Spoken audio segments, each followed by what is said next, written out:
quanto a mim não julgo que haja alcançado, mas uma coisa faço, e é que esquecendo das coisas que atrás ficam, e avançando para as que estão diante de mim, prossigo para o alvo, pelo prêmio da soberana vocação de Deus em Cristo Jesus. Pelo que todos quantos já somos perfeitos, sintamos isto mesmo, e se sentes alguma coisa de outra maneira, também Deus vô-lo revelará. Muito bem, nós observando nesse texto, estudando sobre a vida do apóstolo Paulo, ele começa, na verdade, o capítulo 1 de Filipenses, ele começa aqui no versículo de número 12, ele fala a respeito da sua prisão, que muito contribuiu para o Evangelho. E quando nós chegamos aqui a partir do versículo 20, ele fala sobre uma intensa expectação e esperança. Ele diz que de que em nada serei confundido. E a Bíblia diz, meus amados irmãos, que em nós habita o Espírito Santo de Deus, e nós não somos confundidos. Então Paulo confirma isso aqui na sua palavra, dizendo que em nada serei confundido. Antes, com toda a confiança, Cristo será tanto agora como sempre engrandecido no meu corpo. E ele diz, seja pela vida, seja pela morte. Então Paulo, ele tinha aqui uma convicção, uma certeza, creio que vindo da parte de Deus para a sua vida, que em tudo na vida dele o nome do Senhor seria engrandecido, quer seja na vida, quer seja pela morte. E nós precisamos pensar como cristãos, como servos de Deus que nós somos, sobre as nossas atitudes no nosso viver diário servindo a Cristo. Será que nós estamos tendo a mesma linha de raciocínio que Paulo teve aqui? Paulo dizia, olha, que em tudo o nome do Senhor, ou o Senhor, seja engrandecido na minha vida, quer na vida, quer na morte. E nós precisamos pensar sobre estas coisas. E aí no versículo 21, Paulo expressa dizendo, para ele diz, para mim, o viver é Cristo, e o morrer é ganho. Ele diz, se eu estiver com vida, se eu viver durante os dias da minha vida na terra, o meu viver é para Cristo, é para a glória do Senhor, é para adorar o nome do Senhor. Quem sabe, conjecturando, Paulo dizia, porque o meu passado já foi ruim, o meu passado já foi tenebroso, o meu passado eu estava preso em dogmas da minha religião, mas agora, uma vez que conheci a Cristo, seja na vida ou seja na morte, eu quero agradar o meu Deus em tudo. E nós pensamos, e nós? Nós estamos vivendo, estamos vivos. Como nós estamos considerando esta situação? Eu estou vivendo para a glória de Deus? Eu estou vivendo agradando a Deus? Eu estou vivendo procurando fazer a vontade de Deus? Paulo tinha convicção. Ele disse, olha, se vivo, vivo para Cristo, mas se eu morrer, para mim é lucro, é ganho. Por quê? Ele tinha convicção que a sua vida estava no centro da vontade de Deus. É isso que nós precisamos. Estamos vivendo, e nós fomos chamados para a salvação. Cristo nos salvou, nos comprou com seu sangue, nos redimiu, nos purificou de toda obra má, nos purificou de todo pecado, aquela vida pecaminosa que nós vivíamos. Cristo, quando nós o aceitamos, Ele fez uma limpeza na nossa casa espiritual, não é? Cristo nos limpou. Aí agora nós precisamos viver pensando: estou agradando a Deus? Estou fazendo a vontade de Deus? Estou cumprindo na minha vida com a palavra do Senhor? Como estou? Aí surge a interrogação: e se eu morrer? Se você morrer hoje, se nós morrêssemos hoje, qual seria o destino da nossa alma? Será que nós poderíamos dizer como Paulo, que seria lucro o nosso morrer? Seria ganho a nossa morte? A Bíblia diz que Deus tem prazer na morte do santo, dos justos. Mas se nós cairmos agora aqui, formos recolhidos à eternidade, como está o nosso espiritual? Não é, San Diego? Eu estava conversando com o irmão essa semana, e diante dos questionamentos que o amado me fizera, eu disse a ele: olha, a preocupação de Deus conosco não é de nos enriquecer, não é de nos dar um carro novo, uma casa nova, não é isso. Deus, o projeto maior de Deus para com o ser humano, quando Ele enviou Jesus na terra para morrer por nós, foi para nos resgatar, glória a Deus, das garras de Satanás. E Ele fez, glória a Deus. Então eu disse: irmão, o que Deus quer na sua vida é salvar a sua alma. O resto são consequências que acompanham a salvação. O que é que Jesus disse? Mateus 6,33. Buscar em primeiro lugar o reino de Deus e a sua justiça, e as demais coisas vos serão acrescentadas. São consequências. Mas o que Deus quer? Te salvar, nos salvar. Glória ao nome do Senhor Jesus. É bem verdade que quando nós aceitamos Jesus, Ele nos salva, Ele nos perdoa, Ele nos batiza com o Espírito Santo, passamos pelo batismo nas águas, e a nossa vida de fato melhora, porque nós temos Deus para nos abençoar. Mas nós precisamos ter essa preocupação: como estou servindo a Deus? Como está sendo as minhas atitudes para o meu viver como cristão? Então Paulo diz: viver é Cristo, morrer é ganho. Aí ele diz mais, verso 22: mas se o viver na carne me der fruto da minha obra, ele diz: não sei então o que devo escolher. Paulo ficou, quem sabe, perplexo, e observando: bom, se eu viver na carne, ainda vou dar fruto, não sei se quero partir ou se quero continuar vivo. Porque enquanto nós estamos na carne, servindo a Deus, fazendo a vontade do Senhor, a ordem de Deus para nós é o quê? Ir por todo mundo, pregar o evangelho a toda a criatura, fazer a obra de Deus, ganhar almas, resgatar as vidas que estão na perdição. Paulo estava considerando isso. Se o viver na carne me der fruto da minha obra, não sei o que eu vou escolher.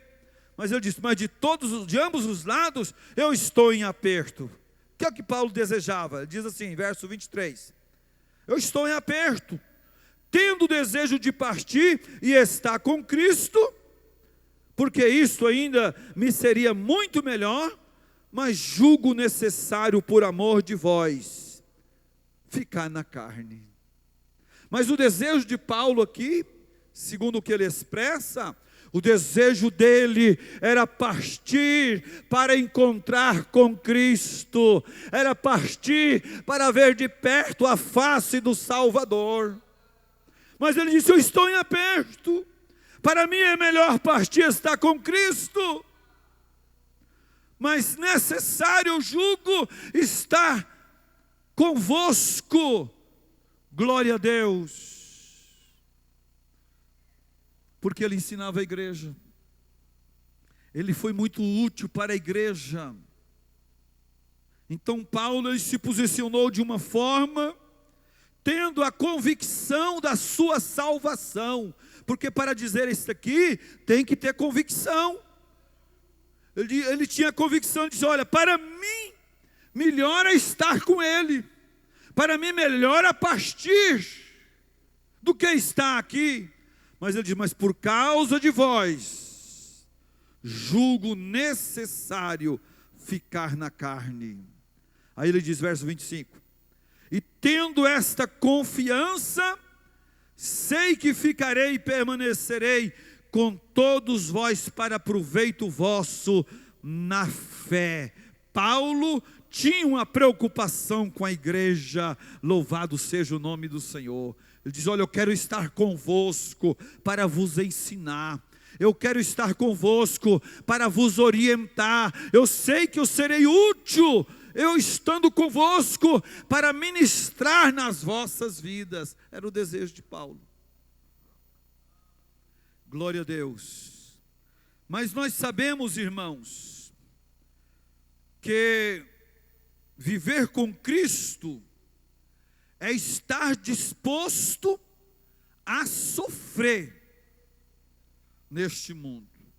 Estar com Cristo é estarmos dispostos a sofrer as aflições deste mundo. Que Jesus disse no Evangelho de João, capítulo de número 16, salvo engano, o verso 33, ele disse: olha, eu tenho vos dito isso para que em mim tenhais paz, no mundo tereis aflições. Então a vida com Cristo não é aquela vida como pregam os pregadores da prosperidade, né? Teologia da prosperidade: você não pode ser pobre, você não pode andar num carro ruim, você tem que ter a melhor casa, você é cabeça, você não é cauda. Teologia da prosperidade. Mas Jesus disse isso diferente: tereis aflições na vida, passareis por tribulações. Glória a Deus. Mas uma coisa é certa, nós temos da parte de Deus a garantia da nossa salvação. Tereis aflições, mas ele diz: tendes bom ânimo, eu venci o mundo. E a vitória da igreja pelo poder do sangue de Cristo, a vitória é nossa pelo poder do nome de Jesus. Muito bem,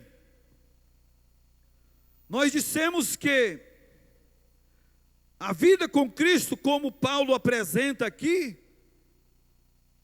nós passamos pelas aflições, temos as dificuldades.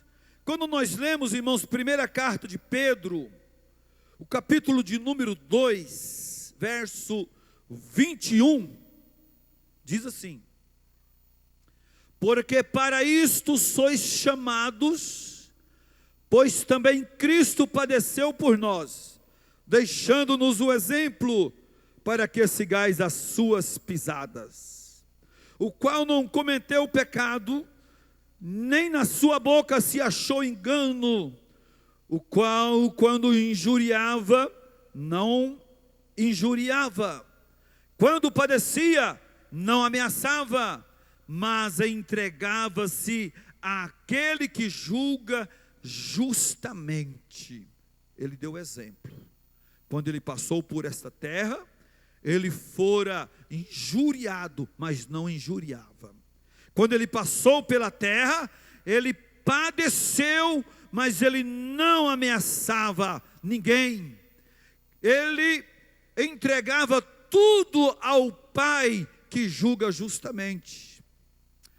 Nós estamos pensando e vamos pensar atitudes para o nosso viver diário, com base em Filipenses, nos textos que nós já lemos, estudando sobre a vida do apóstolo Paulo, e vemos aqui também a situação do apóstolo Pedro, quando ele escreve falando a respeito dos deveres do cristão. Quando nós lemos aqui a partir do versículo 18, está aí a epígrafe, os deveres do cristão. Então Pedro chama a nossa atenção aqui, dizendo, olha, vós sois chamados, pois também Cristo padeceu por nós, deixando o exemplo para que sigais as suas pisadas. O que nós precisamos fazer? Andar por onde Cristo andou, falar como Cristo falou, amar como Cristo amou, pregar como Ele pregou, anunciar a palavra como Ele anunciou, viver uma vida ligada ao Pai como Ele viveu. A Bíblia está dizendo, Ele vos deu o exemplo, glória ao nome do Senhor, para que sigais as suas pisadas. E nós estamos seguindo as pisadas do Mestre? Sabemos que existem as perseguições, as dificuldades, mas nós precisamos nos esforçar. Glória a Deus. Alguém prepara para mim? 2 Coríntios 4, verso 10. O cristão, de preferência ali no microfone, por favor. O cristão deve estar disposto a sofrer e a participar do sofrimento de Cristo. E deve saber de antemão que o sofrimento fará parte do seu ministério. Alguém prega dizendo assim, não, vem para cá que seus problemas vão acabar. Não vai não, irmão, nós vamos ter problema, mas nós temos um Deus que é todo poderoso. Nós vamos ter dificuldade, mas nós temos um Senhor que nos ajuda nas nossas dificuldades. Glória ao nome do Senhor. Pode ler? Segunda carta aos Coríntios 4, versículos 10 ao versículo 12. Trazendo sempre por toda parte a mortificação do Senhor Jesus no nosso corpo, para que a vida de Jesus se manifeste também em nosso corpo. Pode ler mais o 11? E assim nós que vivemos estamos sempre entregues à morte por amor de Jesus, para que a vida de Jesus se manifeste também em nossa carne mortal. Veja bem, o cristão deve estar disposto a sofrer e participar do sofrimento de Cristo, e deve saber de antemão que o sofrimento fará parte do seu ministério.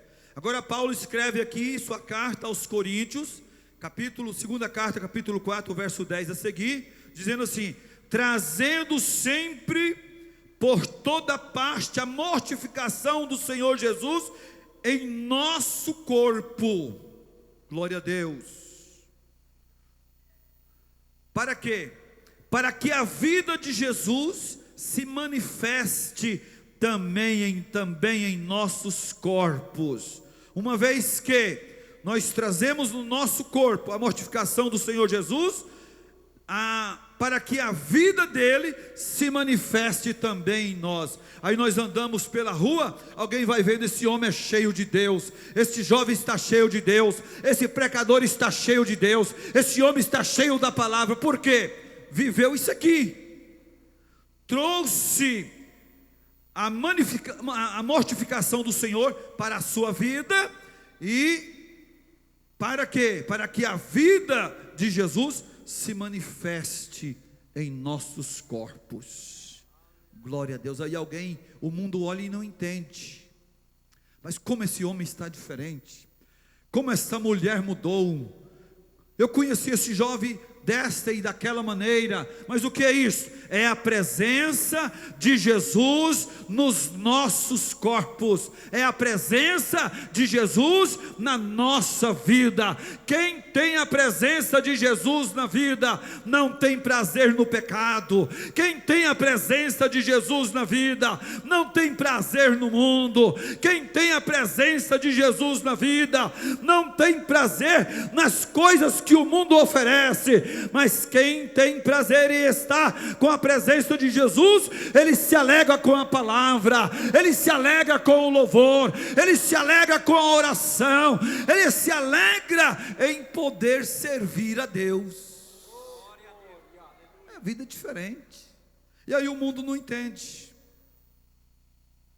Glória a Deus. Verso 11 de 2 Coríntios 4. Assim nós que vivemos, estamos sempre entregues à morte por amor de Jesus, para que a vida de Jesus se manifeste também em nossa carne mortal. Que coisa maravilhosa, né? Estamos entregues, como diz Paulo, olha, não vivo eu, mas Cristo vive em mim. Eu já estou crucificado com Cristo, louvado seja o nome do Senhor. E aqui ele está dizendo, olha, uma vez que vivemos, estamos entregues à morte por amor de Jesus. Para quê? Para que a vida de Jesus se manifeste também na nossa carne mortal, de maneira que em nós opera a morte, mas em vós a vida. Louvado seja o nome do Senhor. E coisa boa, meus irmãos, é nós caminharmos sabendo que Cristo está conosco. Nós vamos andando, quem sabe, pelas ruas da cidade, de um lado para o outro, mas sabendo, Cristo está habitando em mim. Cristo é quem dirige a minha vida, é Ele que guia os meus passos, é Ele que domina o meu viver, é Ele que domina o meu falar. Então nós vivemos aqui, como diz a palavra, mortos para o mundo, mas vivendo para fazer a vontade de Deus. Você pode dar uma glória para Jesus?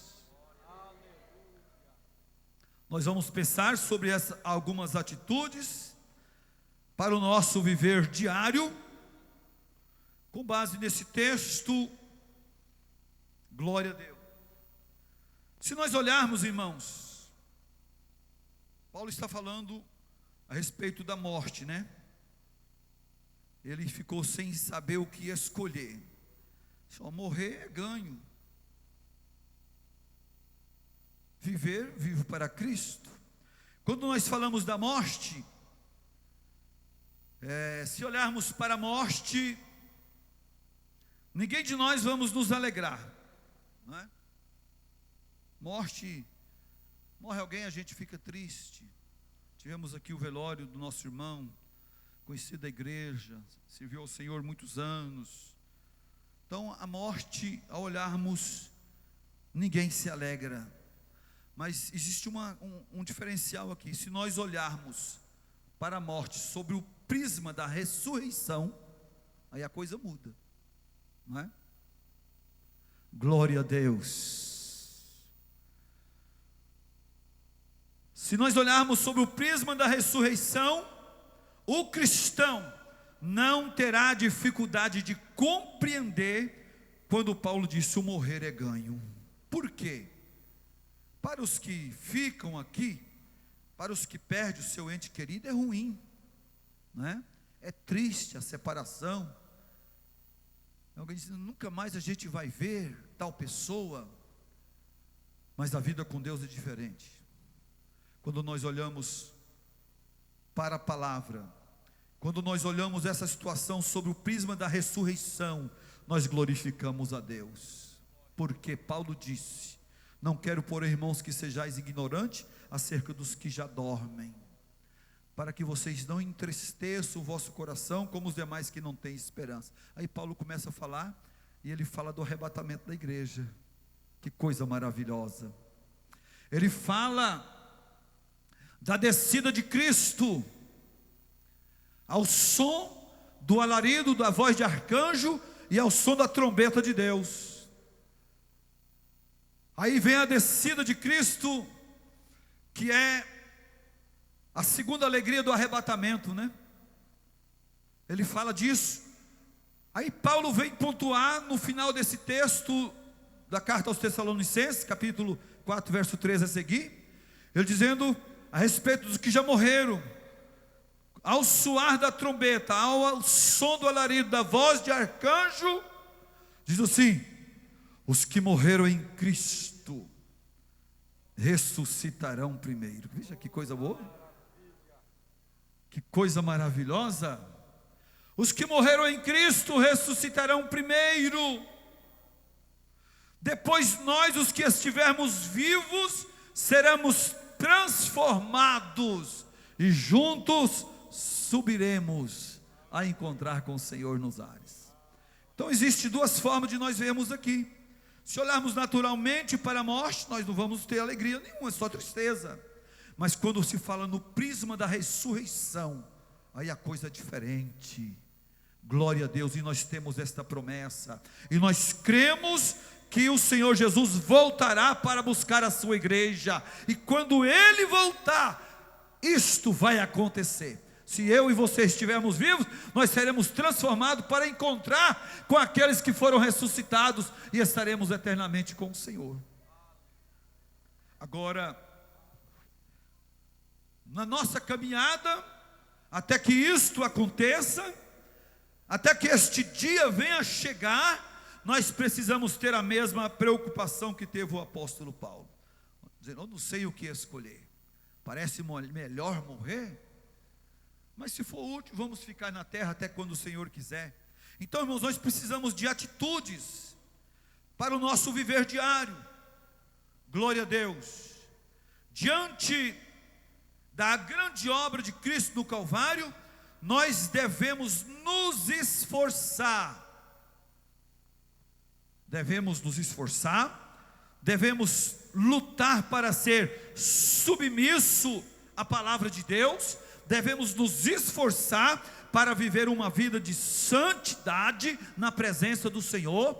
Nós precisamos nos esforçar para dizer não ao mundo, para dizer não ao pecado, e para dizer ao Senhor Jesus: Senhor, eu estou nas tuas mãos, faça na minha vida segundo o teu querer e a tua vontade. Então nós precisamos de esforço. Glória a Deus. Quando nós lemos, vamos ler Efésios, capítulo 1. Está com o microfone aí, pastor João? Efésios, capítulo 1, versos 1 ao versículo de número 7. Pode ler? Em quem temos a redenção pelo seu sangue, a remissão das ofensas, segundo as riquezas da sua graça. Muito bem, veja bem, porque Ele perdoou os nossos pecados. Hebreus 8, versículo 12 diz assim: porque serei misericordioso para com as suas iniquidades, e dos seus pecados não me lembro mais. Repete a leitura, pastor João. Em quem temos a redenção pelo seu sangue, a remissão das ofensas, segundo as riquezas da sua graça. Veja bem, meus irmãos, aqui o apóstolo Paulo, como o escritor aos Hebreus, está falando de um mesmo assunto. Paulo escreve aos Efésios falando da redenção pela sua graça. Hebreus 4:12, o escritor está dizendo: olha, eu serei misericordioso para com as suas iniquidades, e de seus pecados não me lembro mais. Bom, então Deus está dizendo: olha, você está perdoado, você já está lavado, você já está limpo, você já está purificado, a sua vida já foi mudada. Então você precisa de atitudes no seu viver diário para que seja agradável a Deus. Você já glorificou a Deus pelo perdão dos seus pecados? Amém? Glória a Deus. Muito bem. Segundo, nós glorificamos a Deus, nós adoramos a Deus, nós exaltamos o nome do Senhor, porque Ele, Jesus nos deu o direito de ser chamado filho de Deus. Aleluia. João capítulo 1, verso 11 e o versículo 12. Glória a Deus. Pode ler? João capítulo 1, verso 11 e o verso 12. Glória a Deus. Nós precisamos nos esforçar para viver um viver santo, submisso à sua vontade, porque Ele, Jesus, nos deu o direito ou o poder de serem feitos filhos de Deus. Leia, por favor. João 1, 11 e 12. Veio para que era seu, e os seus não o receberam.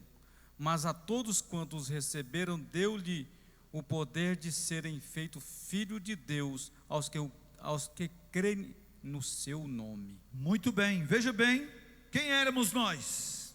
Escravos. Escravos de quem? De Satanás.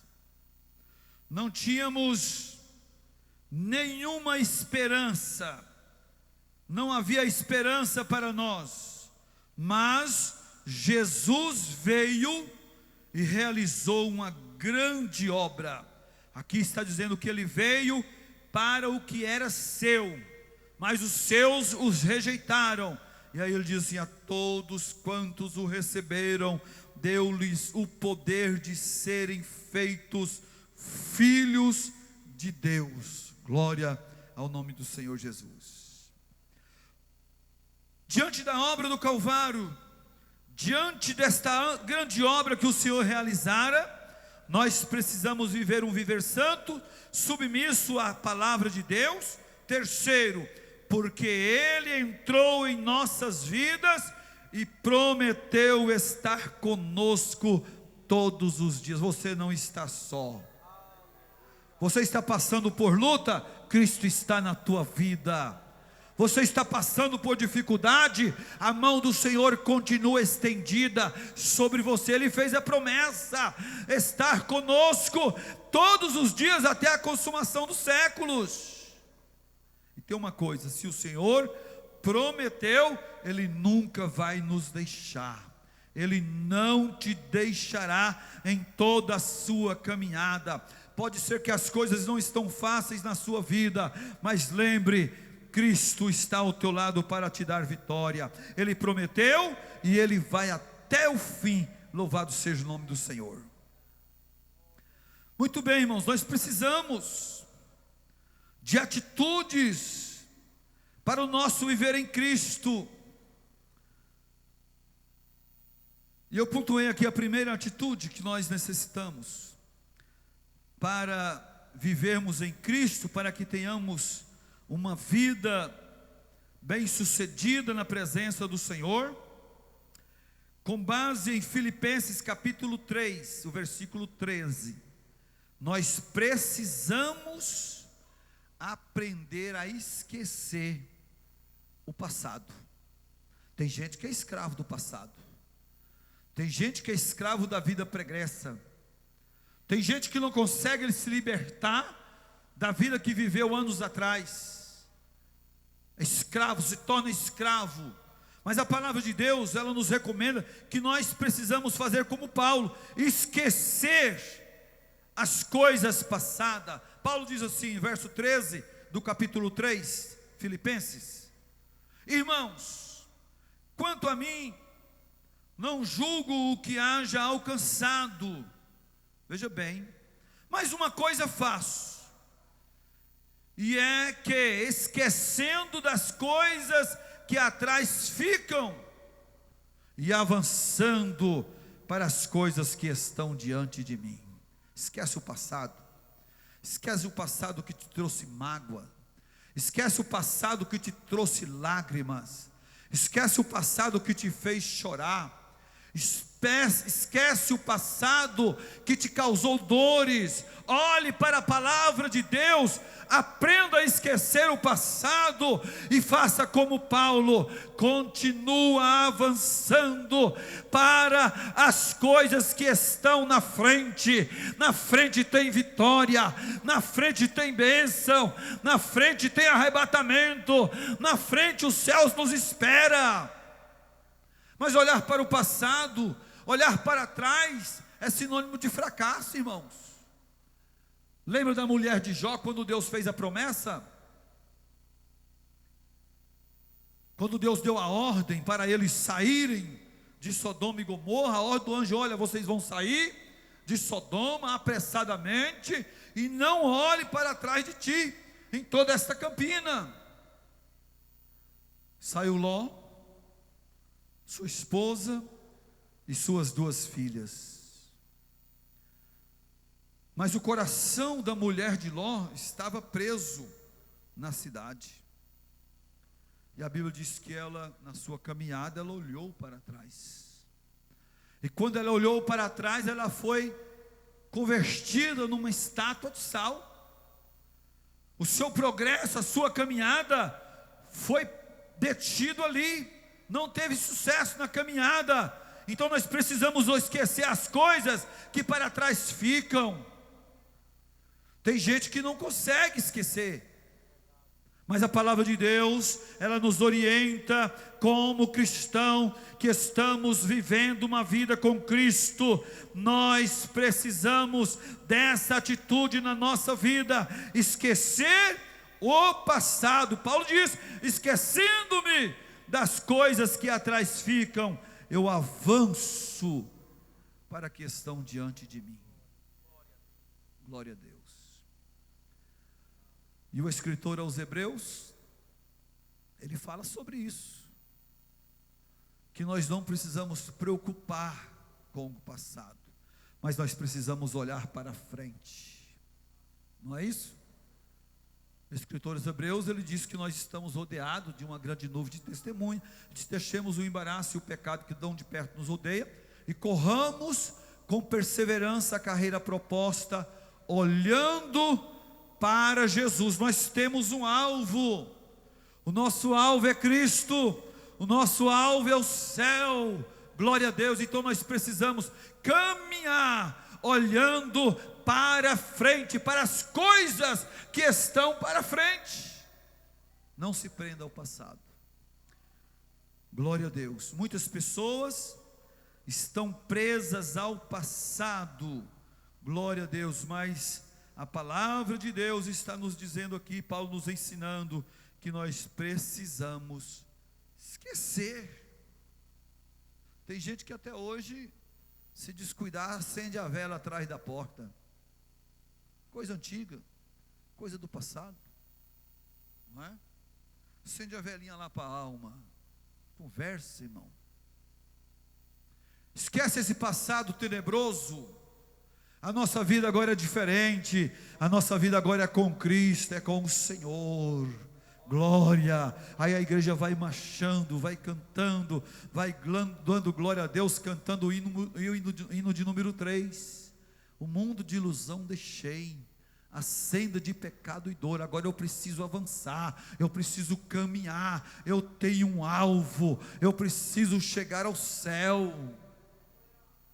Você pode dar um glória para Jesus? Existe uma coisa: quando nós esquecemos as nossas falhas do passado, alguém se culpa, alguém não se perdoa por atos cometidos. Mas quando nós esquecemos as coisas do passado, nós estamos perdoando as nossas próprias faltas, as nossas próprias atitudes. Ainda que o inimigo das nossas almas queira nos acusar, quem sabe nas nossas orações, lançando em rosto alguma coisa que nós praticamos, nós temos condição de, na presença do Senhor, dizer: na verdade pratiquei, mas o Senhor Jesus me purificou de todo pecado. pecado. O Senhor Jesus transformou a minha vida. O Senhor Jesus tirou isso de mim. Agora eu sou uma nova criatura em Cristo. Glória a Deus. Então, meus amados, façamos cumprir na nossa vida esta atitude. Esquecer aquilo que foi prejudicial na nossa vida. Esqueça aquela mágoa que o teu irmão te prejudicou, te magoou.